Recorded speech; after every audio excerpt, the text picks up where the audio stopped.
ನಡೀರಿ ನಿಮಗೆ ಒಂದು ಕತೆ ಹೇಳುತ್ತೇನೆ.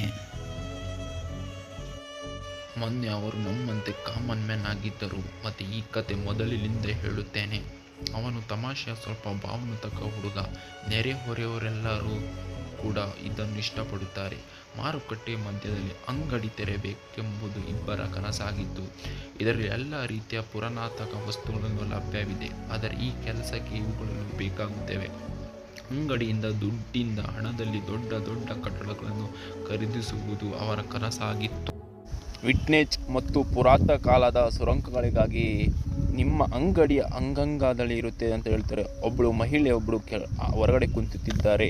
ಜ್ಯೋತಿಷ್ಯರು ಒಬ್ಬರು ಹೇಳಿದರು, ಹುಟ್ಟಿದ ನೀನು ದುಡಿಯಲು ಅಲ್ಲ, ನಿನ್ನ ಒಂದು ದೊಡ್ಡ ಭವಿಷ್ಯ ಐತೆ ಅಂತ ಹೇಳುತ್ತಾರೆ. ಅವನು ತಮಾಷೆ ಎಂದುಕೊಳ್ಳುತ್ತಾನೆ. ಅವನು ತನ್ನ ತಂದೆಯ ಬಳಿಗೆ ಹೋಗುತ್ತಾನೆ. ನಾನು ಹೊಸ ಅಂಗಡಿ ಬಹಳ ಅದ್ಭುತವಾದ ಸ್ಥಳವನ್ನು ನೋಡಿದ್ದೀನಿ ಅಂತ ಹೇಳುತ್ತಾನೆ.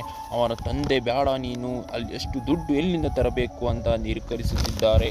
ಅವನು ಭಾವುಕನಾಗಿ ಅವನು ಅಲ್ಲಿಂದ ಹೊರಡು ಹೋಗುತ್ತಾನೆ. ಅಬ್ಬು ಖಾನ್ ಅವನು ಒಂದು ಡೆಲಿವರಿ ಕೊಡೋಕೆ ಹೋಗುತ್ತಿದ್ದಾನೆ. ಅವ ಕದ್ದು ಓಡಿ ಬಂದ ಹುಡುಗನ ಹಿಡಿದುಕೊಂಡು ಅವನು ಹೇಳುತ್ತಾನೆ, ಇದೆಲ್ಲ ಮಾಡಬಾರದು, ತಪ್ಪು ಅಂತ ಹೇಳುತ್ತಾನೆ. ಆವಾಗ ಒಬ್ಬ ಬರುತ್ತಾನೆ. ಬಂದು, ನಿನ್ನ ಕೆಲಸ ಎಷ್ಟೈತೆ ಅಷ್ಟು ನೋಡು, ನೀನು ಇಳಿದಿದ್ದೆಲ್ಲ ಹೇಳು, ಬರಬೇಡ ಅಂತ ಅವನಿಗೆ, ಇಲ್ಲಿಂದ ಹೋಗು, ನೀನು ಇಲ್ಲಿದ್ರೆ ಸರಿ ಹೋಗಲ್ಲ ಅಂತ ಹೇಳಿ ಹೋಗುತ್ತಾನೆ. ಈ ಮಾರುಕಟ್ಟೆಯಲ್ಲಿ 600 ವರ್ಷಗಳಷ್ಟು ಹಳೆಯದು ಸುರಂಗ ತಲುಪಿಸಲು ಹೋಗುತ್ತೇನೆ ಮತ್ತು ಖರೀದಬಹುದು ಎಂದು ಅವನು ಅರ್ಥ ಮಾಡಿಕೊಳ್ಳುತ್ತಾನೆ. ಮುಂದಿನ ದೃಶ್ಯ, ನಾವು ಫೈಸಲ್ ಎಂಬ ಕಂಪನಿಯನ್ನು ನೋಡುತ್ತೇವೆ ಎಂದು ಇವನು ಹೇಳುತ್ತಾನೆ. ಕನಸೆಲ್ಲ ಕಾಣಬೇಡ, ಈ ಟೆಂಡರ್ ನನಗೆ ಆಗೋದು ಅಂತ ಹೇಳುತ್ತಾನೆ. ಅವನ ಬಾಡಿಗಾರ್ಡ್ಗೆ ಅವನು ಸನ್ನೆ ಮಾಡುತ್ತಾನೆ. ಆವಾಗ ಅಸಿಸ್ಟೆಂಟ್ಗೆ ಹೇಳುತ್ತಾನೆ. ಶ್ರೀ ಫೈಸಲ್ ಪ್ರತಿಗೋಷ್ಠಿಗೆ ಹೋಗುತ್ತಾರೆ. ಈ 15 ವರ್ಷ ಹಳೆಯ ಕಟ್ಟಡ, ಟೆಂಡರ್ ಇದು, ಕನಸು ಇದು ನನ್ನದು ಅಂತ ಹೇಳುತ್ತಾನೆ. ಫೈಸಲ್ ಅವನು ಬಾಡಿಗಾರ್ಡಿಗೆ ಗಮನ ಸೆಳೆಯುತ್ತಾನೆ. ಅಲ್ಲಿಂದ ದೂರ ಹೋಗುತ್ತಾನೆ. ಆ ಖಾನ್ ಸ್ವಂತ ಕಟ್ಟಡಗಳೊಂದಿಗೆ ಉಳಿದುಕೊಂಡು ಹೋಗುತ್ತಾನೆ. ಅವಳ ಅಸಿಸ್ಟೆಂಟ್ ಆ ಖಾನ್ ಜೊತೆ ಮಾತನಾಡುತ್ತಿದ್ದಾಳೆ. ನೀನು ಎಷ್ಟು ಓದಿದ್ಯಾ ಅಂತ ಕೇಳುತ್ತಾರೆ. ಅವನು ಹೇಳುತ್ತಾನೆ, ನಾನು ಡಿಗ್ರಿ ಮಾಡಿದ್ದೀನಿ ಅಂತ ಹೇಳುತ್ತಾನೆ.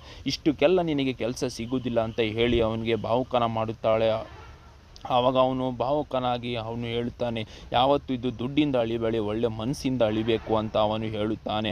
ಅವಳು ಹೇಳುತ್ತಾಳೆ, ಸರಿ, ನಿನ್ನ ಸರ್ಟಿಫಿಕೇಟ್ ಕೊಡು ಅಂತ ಹೇಳಿಕೊಂಡು ಅವಳು ಮಾತನಾಡುತ್ತಾಳೆ. ಅವನು ಭಾವುಕನಾಗಿ ಅಲ್ಲಿಂದ ಹೋಗುತ್ತಾನೆ.